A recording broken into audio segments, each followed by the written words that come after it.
तरीके से ये लोग काम कर रहे हैं, एक नारी को हराने के लिए पूरी बीजेपी एक हो गई है, पूरी सरकार एक हो गई है। इससे ज्यादा क्या होगा शक्ति का उदाहरण कि एक नारी का अपमान करने जा रहे हैं। के लिए जरूरी है सारी जितनी संपत्तियां मोदी जी ने बेच दी हैं उन सबको जब्त कर लिया जाए और जो लोग खरीद रहे हैं उनको जेल भेजा जाए, क्योंकि सरकारी संपत्ति बेचने का अधिकार। बता दूं, बंगाल से उठने वाले लोग गीदड़ नहीं, पक्के बंगाली टाइगर होते हैं। मोदी रातों रात घुटने पे आ जाएगा, क्योंकि देश की अर्थव्यवस्था बैंकों से चलती है और बैंकों में हमारा पैसा जमा है। जिस पैसे से कॉर्पोरेट खिलवा, उनके जुमले का एक नया क्रम है और एक बंगाल में जंजाल पैदा करने का एक नया भ्रम है।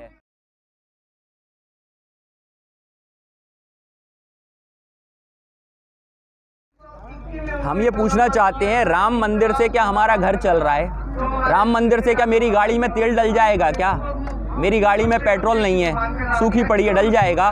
मेरे घर में अनाज आ जाएगा राम मंदिर बनने से? क्या सर, बंगाल चुनाव में जिस तरीके से मोदी ट्रम्प कार्ड खेल रहे हैं, सोनार बंगाल, क्या लग रहा है आपको? ये उनके जुमले का एक नया क्रम है और एक बंगाल में जंजाल पैदा करने का एक नया भ्रम है। जिस भ्रम को वो लगातार पैदा करते आ रहे हैं वही भ्रम उनने जाके अब बंगाल में बोना शुरू कर दिया है। लगातार देखिए एक नया भ्रम जो पहले क्या कहते हैं लगातार चल रहा था 2 करोड़ रोजगार देने का, आज 7 वर्ष निकल गए, 14 करोड़ रोजगार का पता नहीं है। शिक्षा के सारे केंद्र बेच दिए गए, सरकारी संपत्तियां। कहा तो था कि पकौड़ा बेचिए, चाय बनाइए, वो भी तो रोजगार है। तो मैं मोदी जी से कहना चाहता हूँ, चाय छोड़कर, जो चाय बेचते थे उसे छोड़कर वो काहे के लिए प्रधानमंत्री बन गए? हमें अच्छे लगते थे वो चाय वाले, वो आ जाएं अपनी चाय बेचना शुरू करें।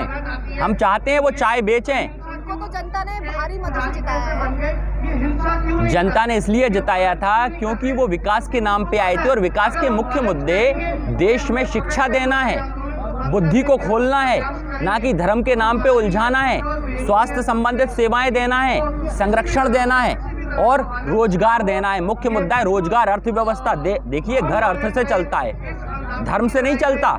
आज अगर आप किराए के मकान में रह रहे हैं तो मकान का किराया भी आपको रुपए में देना होगा, मतलब अर्थ से होगी बात। मतलब बाकी धर्म की बातें व्यर्थ हैं, अर्थ में ही सब कुछ है, अर्थ पे आइए। मतलब आपका कहना है कि मोदी जी विकास नहीं करते, सिर्फ धर्म की बातें करते हैं। बिल्कुल बिल्कुल। देखिए, भगवा के नाम पे 3 बार छला गया है और तीसरी बार मोदी छल रहा है। पहली बार प्रभु राम के राज्य में रावण ने छला था जब भगवा धारण कर सीता को हरा था। दूसरी बार कृष्ण छला था जब भगवा धारण कर कर्ण से कवच और कुंडल मांग लिए थे। और तीसरी बार आज मोदी जी ने भगवा के नाम पे छला है, देश से वोट मांगकर आज बहन बेटियों की अस्मतें लुट रही हैं। आज विकास के नाम पर देश में आज रुपया गिरकर अर्थव्यवस्था टूट चुकी है। लोगों के रोजगार नहीं है, लोगों की सैकड़ों लोग आज रोडों पर डले हैं। आज आप देखिए, हालत इस कदर खराब हो चुकी है कि यहाँ पर पिछले 105 दिनों से किसान यहाँ रो रहा है। आज अगर इतने बड़े आंदोलन को अगर दिखा नहीं पा रहे हैं, इतने बड़े आंदोलन को दबाया जा रहा है, तो फिर आप सोचिए आपकी और हमारी लोकतंत्र में क्या इज्जत होगी। मोदी जी ने हिंदुओं को चलाया, क्या हिंदुओं के लिए राम मंदिर नहीं बनवाया मोदी जी ने जैसा वादा किया था? हम ये पूछना चाहते हैं, राम मंदिर से क्या हमारा घर चल रहा है? राम मंदिर से क्या मेरी गाड़ी में तेल डल जाएगा? क्या मेरी गाड़ी में पेट्रोल नहीं है, सूखी पड़ी है, डल जाएगा? मेरे घर में अनाज आ जाएगा राम मंदिर बनने से? क्या राम मंदिर बनने से मेरे बच्चों की फीस भरा जाएगी? क्या राम मंदिर बन जाने से किसी को अच्छी शिक्षा मिल जाएगी? क्या इलाज हो जाएगा? जब इलाज होता है तो आप कहाँ भागते हैं? सरकारी अस्पताल की ओर।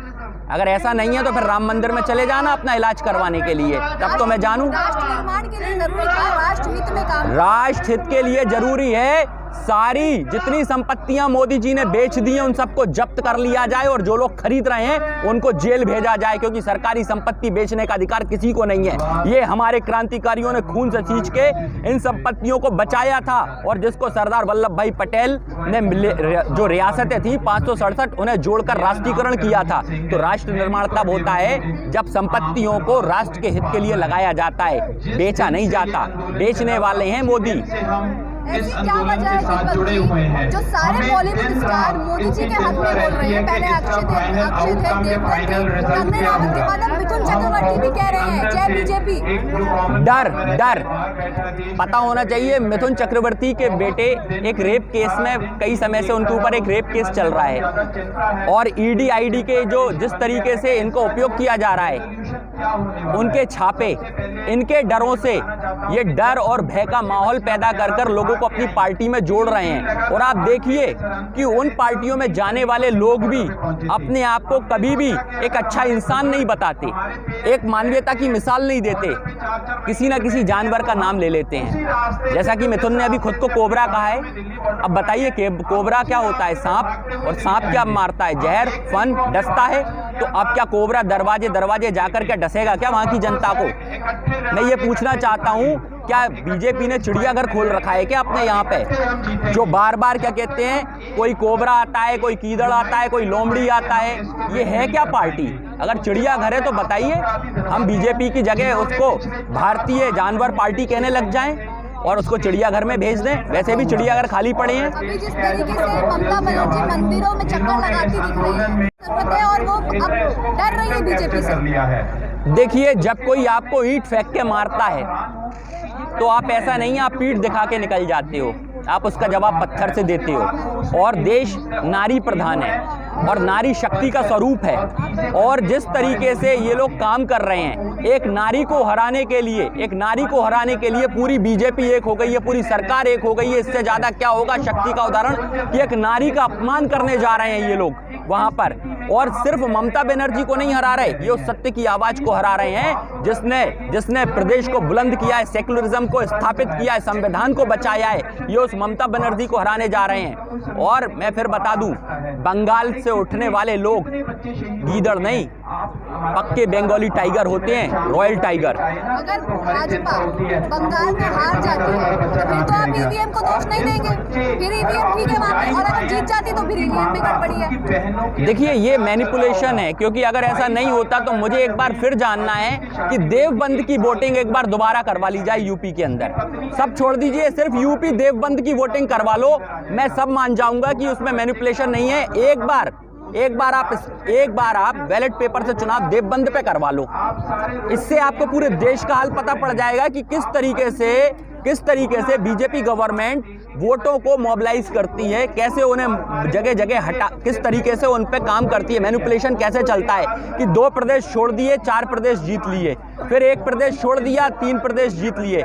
ये एक तरीका होता है जिससे क्या है, आटे में नमक डालते हैं, नमक में आटा नहीं खाना चाह रहे हैं वो, जिससे कि आपको लगे ही नहीं कि ईवीएम में गड़बड़ है। अगर गड़बड़ नहीं होती तो यूरोप जैसा देश, अमेरिका, उसको हटाता नहीं, क्योंकि वो भी मानता है ईवीएम हैक हो सकता है। तो हम तो चाहते हैं देश हित के लिए, आप विकासशील देशों से जब तुलना कर रहे हैं तो आप लाइए ना ईवीएम हटाकर बैलेट पेपर लाइए, ईवीएम की जगह बैलेट पेपर से चुनाव करवाइए। प्रधानमंत्री संसदीय बैठक में कह रहे हैं सारे सांसदों से कि बंगाल में जीत सुनिश्चित है, इसका मतलब क्या है? ईवीएम पे भरोसा, अपने ईवीएम पे भरोसा, और क्या है? उनको अपनी चुनावी रैली पर, अपने मतदानों पर भी भरोसा हो सकता है? बिल्कुल नहीं। ऐसा होता तो उनकी रैली छोड़कर आधी सभा में से लोग भाग नहीं रहे होते। आप देखिए, एक वीडियो मेरे सामने आया था जिसमें से आधी सभा में से लोग भाग रहे थे छोड़-छोड़कर, और लगातार आप वहां पर जाएंगे, लगातार आप देखेंगे कि एक बीजेपी लगातार जो फेक आईटी चलाती है, उनकी मीडिया सेल, जहां पर मैंने देखा था कि एक उसमें लिखा था, एक बच्ची ने, सुन रहे हो कि नहीं, जहां पर उनके यहाँ पर एक बच्ची ने लिखा था कि मैं अपने पापा के साथ जा रही थी और कुछ टीएमसी के गुंडों ने मुझ पर पत्थर फेंके, मेरे सर पर डंडा मारा और मेरे को 3 टांके आए। इसके बाद एक लड़के का भी व्हाट्सएप पे यही मैसेज आया, फिर एक लड़के का और आया। मतलब कि लगातार ये इसी प्रकार की पोस्ट कई आईडियों से डाली गई।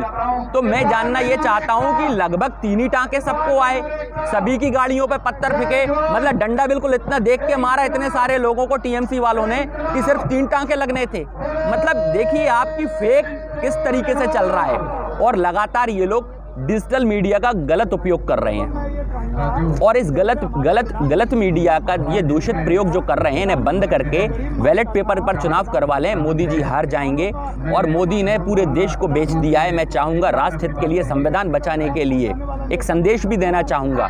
अगर मोदी को हराना है तो आपको समझना होगा पूरे देशवासियों को कि आपको आपका पूरा पैसा जो बैंकों में है, बैंक निजीकरण की ओर जा रहे हैं। आपको अपना पैसा निकालकर अपने घर में रख लीजिए बैंकों से, समझ लीजिए।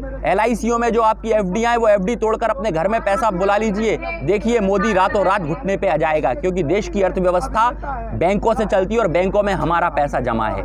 जिस पैसे से कॉर्पोरेट खिलवाड़ कर रहा है, लगातार उसकी कर्ज माफी हो रही है, बस वो पैसा अगर जनता निकाल लेगी, मोदी जी झुक जाएंगे। ये मेरी सलाह है देशवासियों को।